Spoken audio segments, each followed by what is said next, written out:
本轮巴以冲突进入第4周，以色列方面声称，以军在加沙地带的作战进入第2阶段，这意味着以军全面地面攻势已经到来。国际社会普遍担忧残酷巷战上演，要求停火止战呼声强烈，而美国却仍在拱火，甚至派出军事顾问前往以色列协助以军进行战争规划。那么，哈马斯在加沙的地下隧道会是以军地面战的头号威胁吗？美国在中东加紧部署反导系统又是什么信号？本期节目，特约评论员石红、评论员白梦辰共同在线深入解读，马上掌握最新消息。以色列总理内塔尼亚胡10月28号晚在新闻发布会上说，随着以军更多地面部队进入加沙地带，以军针对巴勒斯坦伊斯兰抵抗运动哈马斯的第2阶段战争已经开始。内塔尼亚胡表示，以方的作战目标非常明确，即摧毁哈马斯的军事和治理能力，并帮助被扣押人员返回家中。以色列陆军电台30号引述以军加沙师指挥官阿维·罗森菲尔德的话称，以军正在全力攻击加沙地带。阿维·罗森菲尔德还称，这将是一项持续而复杂的行动。同一天，以色列国防军发言人哈加里表示，在过去24小时，以军扩大了在加沙地带的地面行动，增派了步兵、坦克和装甲部队进入加沙地带。陆军部队与哈马斯武装有直接接触，战斗正在加沙地带内部进行。在当天的行动中，以军摧毁了哈马斯部分军事目标和基础设施，并打死数十名武装人员，其中包括4名哈马斯高级指挥官。哈加里还表示，以军在加沙地带的地面行动正在按照计划逐步取得进展，后续攻势将继续并加强。哈马斯方面则发表声明称，该组织当天与以军在加沙地带发生激战，并称以军在部分地区的战斗中被击退。美国《华尔街日报》30号引述目击者的说法称，以色列坦克和步兵30号在一次重大的推进行动中抵制加沙城郊，切断了一条连接加沙地带北部和南部的主要道路。此次行动似乎旨在包围该地区最大的人口中心。美国有线电视新闻网报道指出，一辆以军坦克穿过加沙的一条主要道路，然后突然掉头朝一辆汽车开火。这是哈马斯的车辆吗？面对记者的询问，以军依然振振有词：“你怎么知道那辆车里没有恐怖分子？哈马斯没有吉普车或坦克，他们将民用装备用于军事目的。”此外，以军的空袭行动也在持续。根据以色列媒体10月27号公布的民意调查显示，当被问及以军是否应立即升级大规模地面攻势时，29%的以色列人表示同意，49%的人表示最好等待，22%的人尚未决定。这一结果与10月19号的民调形成鲜明对比，当时有65%的人支持大规模地面进攻。加沙的战斗环境呢，其实最大的问题就在于它的这个兵民混合太严重啊，因为有大量的200多万的平民，那么哈马斯的这个武装力量呢，也大量的这个隐居在这个民居里啊，包括说是这个一些公共设施里面啊，包括就是说以公共设施为依托啊，这个修建地道。那么在这个时候作战呢，实际上以色列要完成它的目标的话呢，这个进行这种大规模的军事屠杀，政治上压力太大啊，它很难去这么做。但是呢，这个也难免呢会伤一些平民。哈马斯多把隧道修建在平民人口特别稠密的地方，方便哈马斯武装人员逃避以军袭击和追踪。一名数次参与加沙作战的以色列预备役士兵说，同一个房子里既住着刚出生的婴儿，也住着恐怖分子。对此，朱江明表示，以军可能会采取区块分割的模式进行作战。他的这个作战模式呢，一定是进行这种小区块的分割，那么把这个平民筛出去，然后在这个要求里边的武装分子投降啊，如果说武装分子不投降呢，就进行这个杀伤。那么这样一小块一小块的来，一个街区一个街区的来啊，一个街道一个街道的来，它就需要大量的时间。此前，以军为了给地面进攻铺路，对加沙地带进行了更猛烈的空袭。据路透社报道，10月24号以来，以色列军队对加沙北部的主要城区发射钻地弹药，将哈马斯武装隐藏在民居下的地下工事和隧道网络连片炸塌。以色列在10月27号晚对加沙地带，尤其是加沙地带的北部，发动了自本轮巴以冲突以来最为猛烈的空袭。整个加沙城的上空到处升起浓烟和火焰。美联社称，以军密集轰炸破坏了加沙的通信网络。按照巴勒斯坦电信服务商帕尔特尔公司的说法，加沙内部的互联网、手机、座机通信线路已经几乎全部失灵。据了解，以色列拥有多种精确制导型的钻地炸弹，比如美制小直径炸弹。以色列空军的 F-15I 战斗机一次能挂20枚小直径炸弹，即便是 F-16I 也能挂载8枚小直径炸弹。别看小直径炸弹的重量只有113公斤，最新的小直径炸弹2重量更是只有94.6公斤。但小直径炸弹投掷以后，采用一种过天顶大角度的俯冲弹道，俯冲的速度可以超过音速，对钢筋混凝土的最大清澈深度为1.83米。以色列威力最大的钻地炸弹是美制 GBU-28 宝石路3型钻地弹，能够打穿6米厚的钢筋，会有利于哈马斯。他还重申，以色列有权自卫，美国将继续支持他们。此外，美联社10月24号透露，美国五角大楼已经向以色列派出了军事顾问，其中包括1名达到4万到15万米，这一高度段正好是射程3500公里以内中程弹道导弹的飞行中段及射程3500公里以上远程和洲际弹道导弹的飞行末段，故号称当今世界唯一能在大气层内外拦截弹道导弹的陆基反导系统。因此，爱国者和萨德在拦截目标上是有区别的。爱国者被归为点防御系统，萨德为面防御系统，它们是一种互相配合的关系。目前，美国陆军正在打造一体化作战指挥系统，最主要的目的要实现多种防空反导系统互联、互通、互操作，整合为一体化防空反导网络。这一系统除了爱国者和萨德之外，还包括复仇者防空系统，共同组成多层防空反导体系。美国如此大费周章地让爱国者和萨德重返中东，固然有加强威慑力的目的，却也说明面临实实在在的导弹威胁，而这是美国推行霸权主义、到处拱火浇油的必然苦果。随着越来越多以军地面部队进入加沙，各方担心残酷巷战即将到来。请教一下白先生，您认为巴以一旦进入城镇攻防，会是一种怎样的局面？那么以军现在呢，我们说在地面行动之前小规模的试探并不特别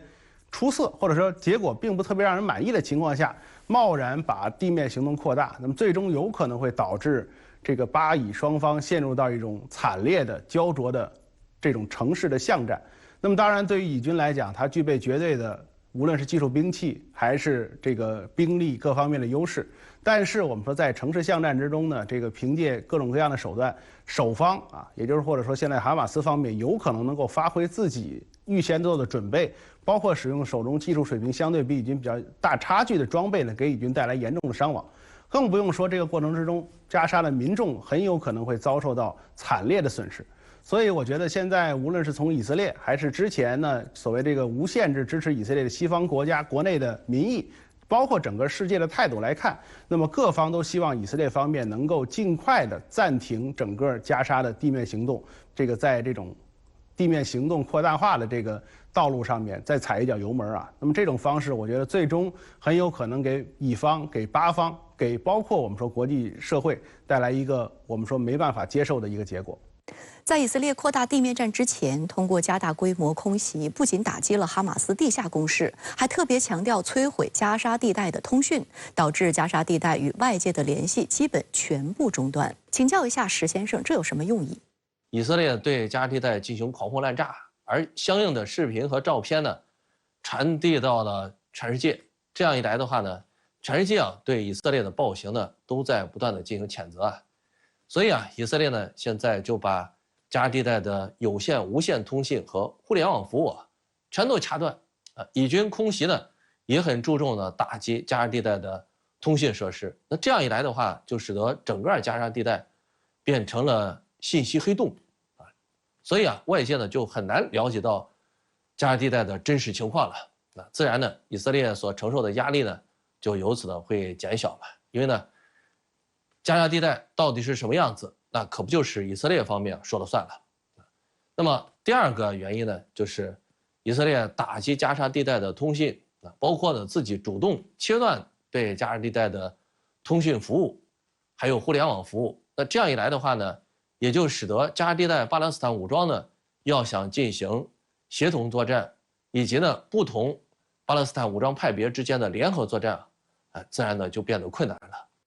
目前，国际社会要求巴以停火止战的呼声越来越强烈，而美国白宫国家安全委员会战略沟通协调员约翰·科比却表示，反对呼吁以色列与哈马斯停火。他认为，现在停火实际上只对哈马斯有利。请教一下白先生，这位官员为何不顾国际社会的反对，不断拱火浇油？对于美国来讲呢，以色列在美国整个中东布局啊，尤其是军事存在的大的部署里面是不可以替代的。那么，而且呢，对于美国来讲，它之前在中东实际上处在一种收缩的状态，而在美国国内的一部分政治势力，包括军界势力，并不支持这种收缩。这种收缩呢，是因为美国自身的力量，那么整体收缩的一个必然结果。但是美国国内的有一部分的政界、军界的人士呢，希望通过制造冲突的方式，那么让这种收缩逆返回去，那么让美国继续在中东扩大存在。所以现在我们看到，美国之前突然的宣布2个航母战斗群出现在中东，但是现在艾森豪威尔战斗群并没有真正的驶向加沙，而是转向了波斯湾方向，转向美国想要威慑的伊朗等国的周边。所以这点上，我们说看得出来，美国人虽然口头上宣称无限制支持以色列，但是其实呢是凭借现在这个时机，一方面在中东制造紧张局势，甚至是战争，借此呢给自己的军事存在增加去制造理由。另外呢，就是在这个过程之中，美国的比如说能源，包括美国的军火的这些相关利益集团都能获得利益啊。所以从长远来讲，美国可能是整个世界里面少数几个希望中东一直乱下去的国家。只有乱下去，美国在中东的军事存在似乎才能找到理由。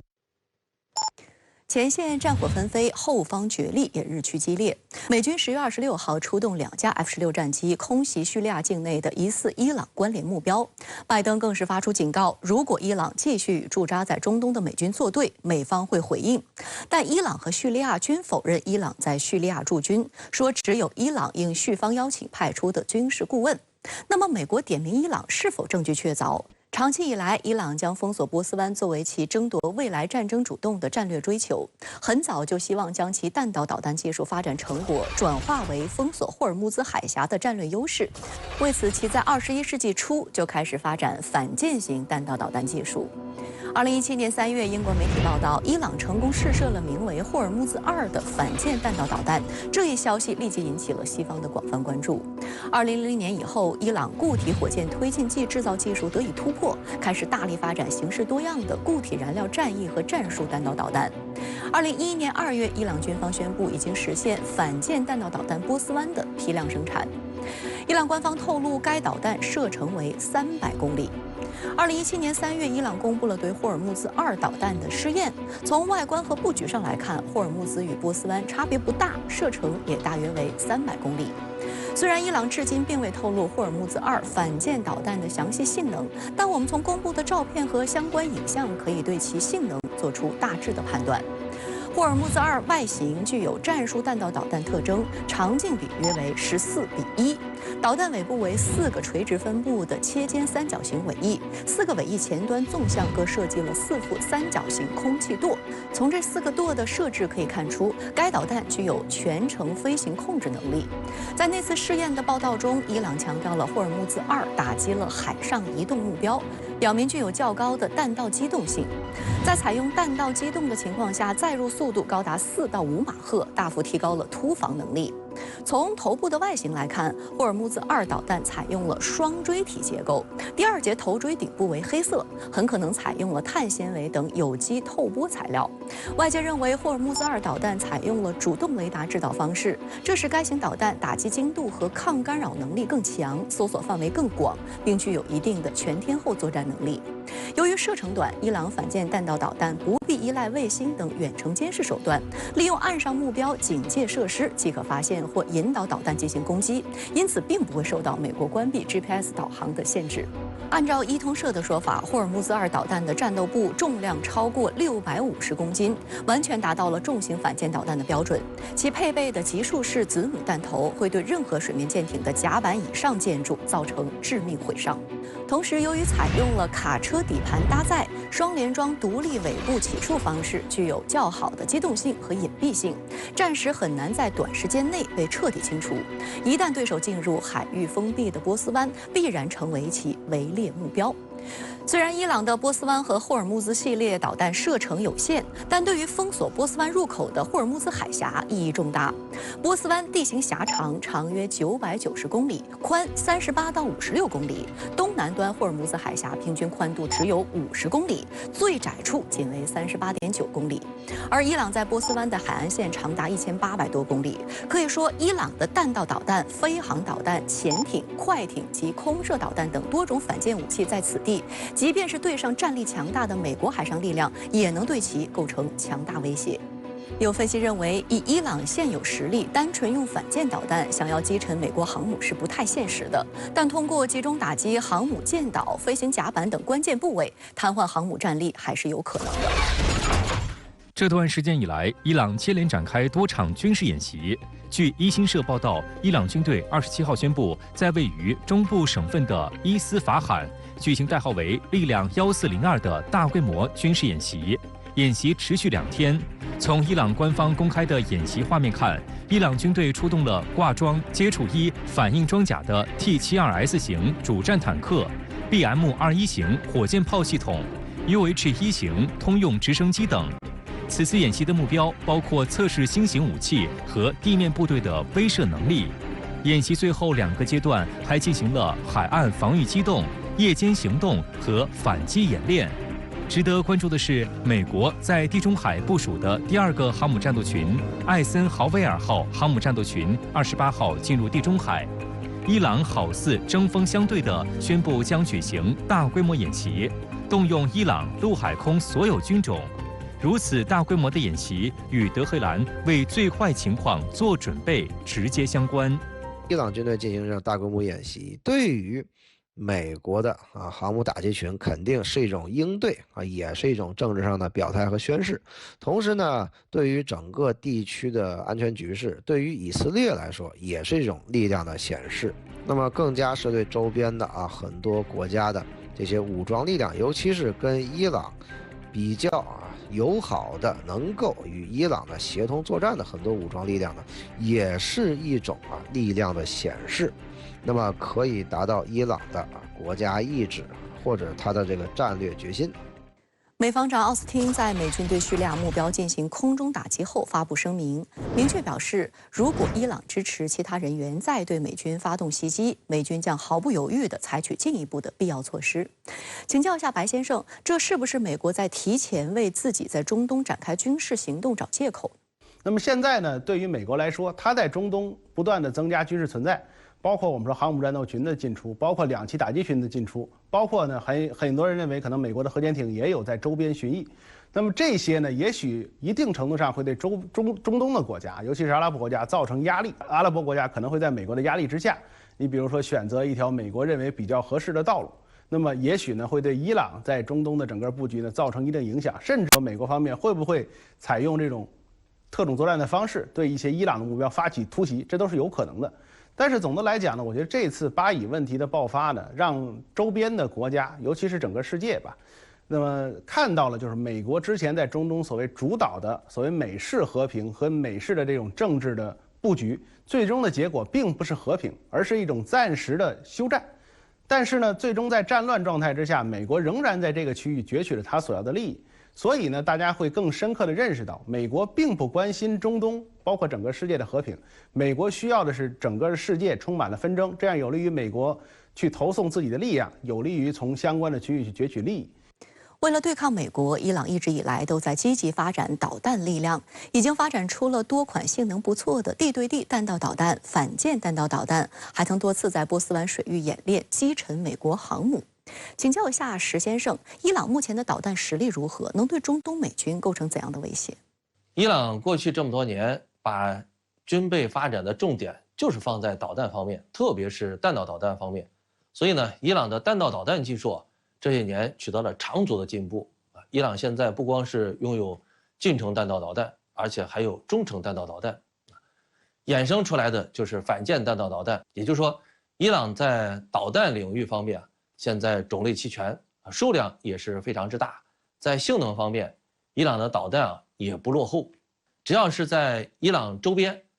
不管是地面还是海上，伊朗的导弹都可以对美军呢构成非常大的威胁。不管是打击美军在中东地区的军事基地，还是呢打击在海上的美军舰船，那伊朗现在的能力还是挺强的。这也就使得美国对伊朗呢现在越来越忌惮了。来看看过去这些年，尽管美国呢对伊朗一直呢进行遏制，但是他不敢对伊朗采取军事行动。其实一个非常重要的原因就是美国害怕伊朗手中的各种导弹。日前，多家美媒炒作一架解放军歼11战机在南海上空危险拦截一架美国空军 B-52轰炸机。中国国防部新闻发言人吴谦回应称：“你若不来，我能拦你。”美军方公布视频，却故意模糊拦截地点、经纬度等重要技术细节，是否坐实，做贼心虚。近期仁爱礁所谓中非船只相撞，国防部发言人为何斥责美方不是被拖下水，而是美方自己跳出来搅浑水？日前，美国国防部发布2023年中国军力报告。这份报告罔顾事实、胡乱编造，运用似是而非的话术，歪曲解读中国国防政策和军事战略，渲染炒作并不存在的中国军事威胁，妄加臆测中方在核、太空、网络等领域军力发展，在台湾问题上指手画脚，干涉中国内政。有观察指出，自2020年起，美国每年都发布所谓中国军力报告，妄图通过忽略事实背景等手段，刻意制造中国是国际秩序的破坏者的国际认知，同时为美国发展军力寻找借口。美国国防部10月17号还公布了一系列图像资料，包括15起发生在东海和南海上空的中美战机紧张相遇事件。美媒渲染称，中国军机在距离美国军机约6米范围内飞行，有时甚至在美国军机前面切入。美军印太司令部在声明中宣称，在夜间拦截行动中，中国战机以不受控制的速度高速接近 B-52轰炸机，在 B-52轰炸机下方、前方和10英尺范围内飞行，使2架飞机都有相撞的风险。为了能够顺利对 B-52H 轰炸机进行拦截，歼11战斗机甚至还打开了机背的减速板进行减速。一方面还是炒作中国威胁论啊，并且贼喊捉贼啊，故意来显示美方行动的正当性。通过这样的一些炒作，那么强化西方媒体受众当中一些人的中国威胁论的印象。第二方面的目的是为了提高美军的话语权，一方面继续抹黑中国，一方面提高美军在美国社会中的地位，甚至于可以获得更多国会的拨款。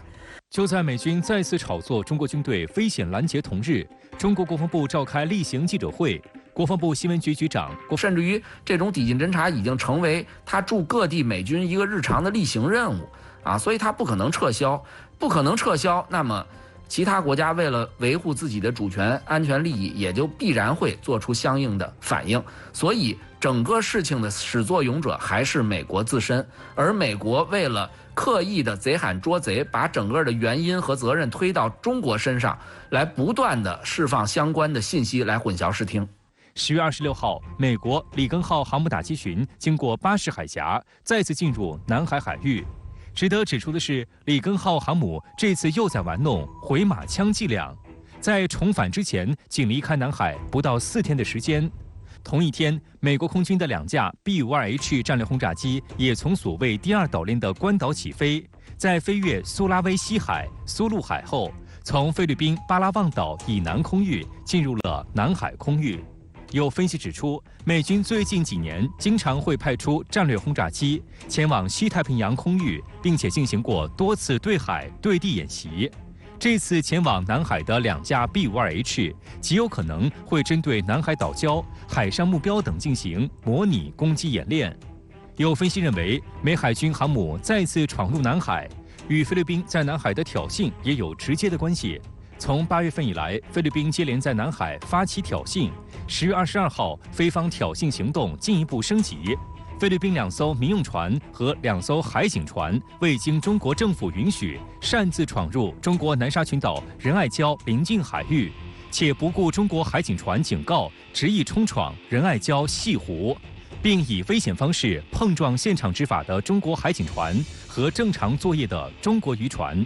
事件发生后，美国国务院发表声明，为菲律宾站台背书，指责中方阻碍菲律宾向仁爱礁运送补给。美方还重申，美菲共同防御条约第4条适用于在南海对非海警、军方和公共船只与飞机的武力袭击。10月30号，菲律宾再次挑事。南部战区新闻发言人田军礼空军大校发表谈话指出，10月30号，菲39号护卫舰未经中国政府批准，非法闯入中国黄岩岛邻近海域。中国人民解放军南部战区组织海空兵力依法跟踪监视、喊话警告、拦阻管制，菲方行为严重侵犯中方主权，严重违反国际法和国际关系基本准则，极易引发误解误判。我们正告菲方立即停止侵权挑衅，切实避免事态进一步升级。战区部队时刻保持高度戒备，坚决捍卫国家主权安全和南海地区和平稳定。有美媒报道，如果中非紧张局势继续升温，可能会把美国拉下水。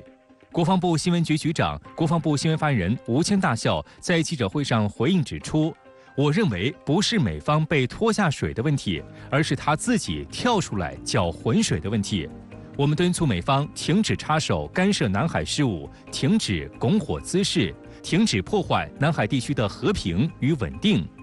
事实上，美国的险恶用心昭然若揭。菲律宾在仁爱礁的侵权挑衅行为背后，就是美国在怂恿支持。今年以来，美国明目张胆为菲律宾侵犯中国主权行径撑腰打气，怂恿支持菲律宾维修加固仁爱礁坐滩军舰，甚至派军机、军舰配合支持菲方挑衅。日本日经亚洲杂志网站23号援引3名知情人士的消息报道称，美菲已经开始讨论扩大美国在菲律宾东海岸的军事部署，探讨的新基地地点主要包括萨马岛、莱特岛、棉兰老岛东部和吕宋岛比科尔地区。不过，其中一名消息人士说，谈判还处于初步阶段。而在今年3月，根据美菲加强防务合作协议，菲律宾同意向美军再开放4个军事基地的使用权限，让美军可用的菲律宾基地由5个增至9个。近段时间以来，美国接连发布所谓证据，污蔑解放军拦截行为不专业和不安全。中国国防部拿出铁证，表明美国才是挑衅者。请教一下石先生，美国明知这些谎言站不住脚，为何刻意炒作？我们都知道有句老话叫“欲加之罪，何患无辞”。美国现在呢就是如此啊。美国对华战略呢是进行所谓的大国竞争，其实呢就是对中国的进行战略遏制嘛。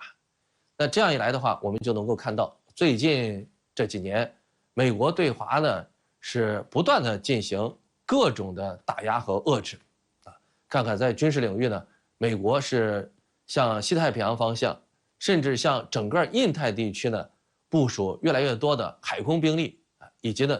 地面作战兵力，对华呢加大遏制力度。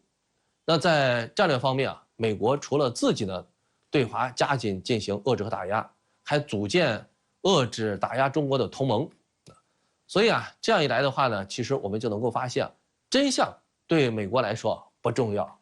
除了在南海搅局外，美军还怂恿地区盟友挑衅。近期在仁爱礁所谓中菲船只相撞，就是美国在背后教唆菲律宾故意而为之的事件。请教一下白先生，您对此如何分析？在历史上，菲律宾人民在91年、92年实际上是曾经把在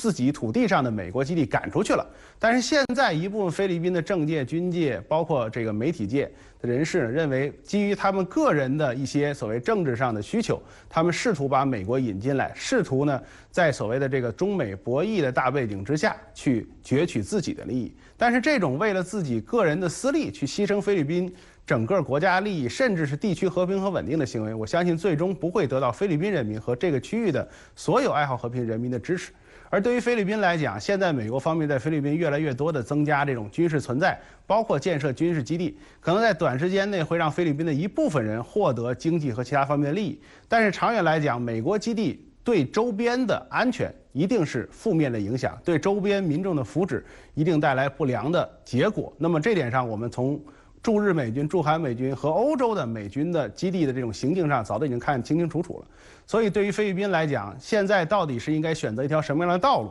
是跟中国携手共同的走一条发展的道路，还是跟美国一起走一条对抗的道路？这个我觉得可能对菲律宾未来的国运会有一个直接的决定作用。